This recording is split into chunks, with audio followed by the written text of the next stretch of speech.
Doctor Talha साद, विभाग अध्यक्ष एवं सह प्राध्यापक, गवर्नमेंट मेडिकल कॉलेज सागर में चेस्ट विभाग में पदस्थ हूँ।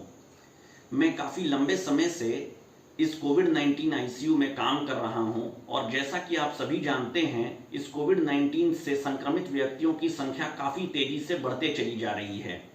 कई अस्पताल ऐसे हो गए हैं जहां पर कि अब नए मरीजों को भर्ती भी नहीं कर पा रहे हैं, क्योंकि अब वहां पर कहीं भी बिस्तर खाली नहीं बचे हुए हैं। ऐसी परिस्थितियों में आपको अच्छी तरीके से इस बीमारी से लड़ने के कुछ चीज़ें जानकारी रहनी चाहिए, जिसमें सबसे बुनियादी बात है प्रोन वेंटिलेशन। आज मैं इस प्रोन वेंटिलेशन के बारे में आपसे कुछ एक बातें बताना चाहता हूं। क्या है ये प्रोन वेंटिलेशन और क्यों जरूरी है ये प्रोन वेंटिलेशन? क्या है कि जब भी किसी भी बात को आप नहीं जानते हैं तो आप उस चीज को नहीं करेंगे, एक नंबर। और अगर किसी बात को आप जानते हो और आपका उस बात पे विश्वास नहीं होगा तो भी आप उस बात को नहीं करेंगे। और अगर आप किसी बात पे विश्वास रखते होंगे कि ऐसा करने पे आपको कुछ लाभ मिलेगा तो आप जरूर उस चीज को करने की कोशिश करेंगे। ठीक यही बात इस प्रोन वेंटिलेशन के साथ भी हो रही है। मैं काफी लंबे समय से इस कोविड-19 के आईसीयू में जब भी किसी नए गंभीर अवस्था में मरीज को प्रोन वेंटिलेशन के लिए कहता हूं तो उनका सहयोग पर्याप्त हमें नहीं मिल पा रहा होता है। ऐसा इसलिए है क्योंकि उन व्यक्तियों का इस प्रोन वेंटिलेशन पे विश्वास नहीं है और ना ही वो इस प्रोन वेंटिलेशन को पहले से सुने या जाने हुए होते हैं। सो मेरा आग्रह है कि आप इस प्रोन वेंटिलेशन को जानें और बाकी अपने दूसरे परिवार के जन को भी इस प्रोन वेंटिलेशन के बारे में बताएं। क्या है ये प्रोन वेंटिलेशन? सो प्रोन वेंटिलेशन में होता ये है कि आपको पेट के बल ज्यादा से ज्यादा देर तक लेटने का प्रयास करना चाहिए। इस प्रोन वेंटिलेशन में ऐसा होता है कि जिन जगहों पे पहले ब्लड का फ्लो ज्यादा हुआ करता है वहां पर सांस का आदान प्रदान नहीं हो पा रहा होता है। जब आप पेट के बल लेट जाते हैं तो जिन जगहों पे पहले वेंटिलेशन या सांस का आदान प्रदान नहीं हो पा रहा था, अब वहां पर सांस का आदान प्रदान होना शुरू हो जाया करता है। इससे आपके शरीर में ऑक्सीजन की मात्रा बढ़ सी जा रही होती है और इस ऑक्सीजन की मात्रा के बढ़ जाने से आपका इस कोविड-19 से लड़ना आसान हो जाया करता है।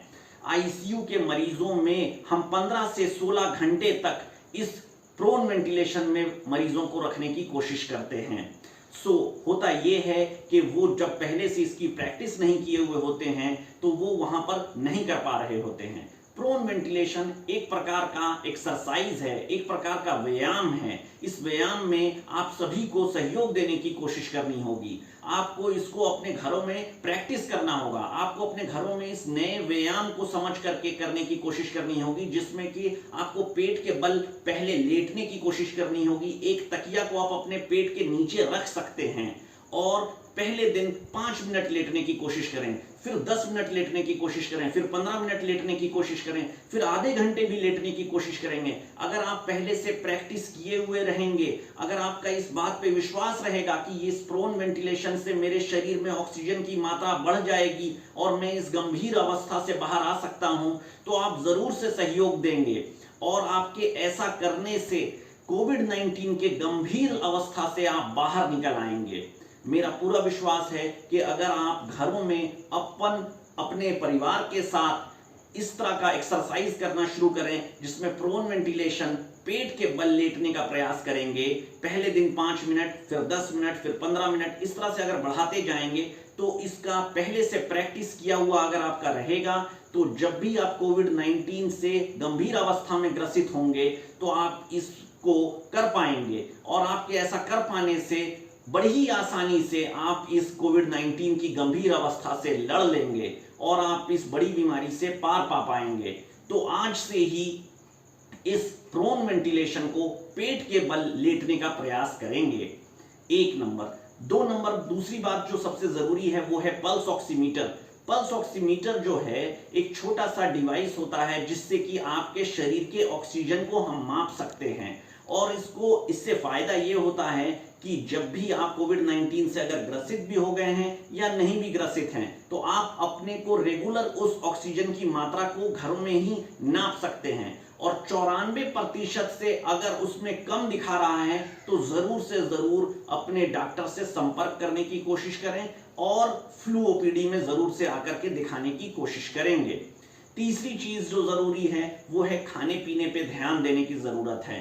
तली हुई चीजें और मसालेदार खाने से बचें और नारियल का पानी, कीनू और तीसरी चीज है छिलका उतारा हुआ सेब, उसे खाने की कोशिश करेंगे।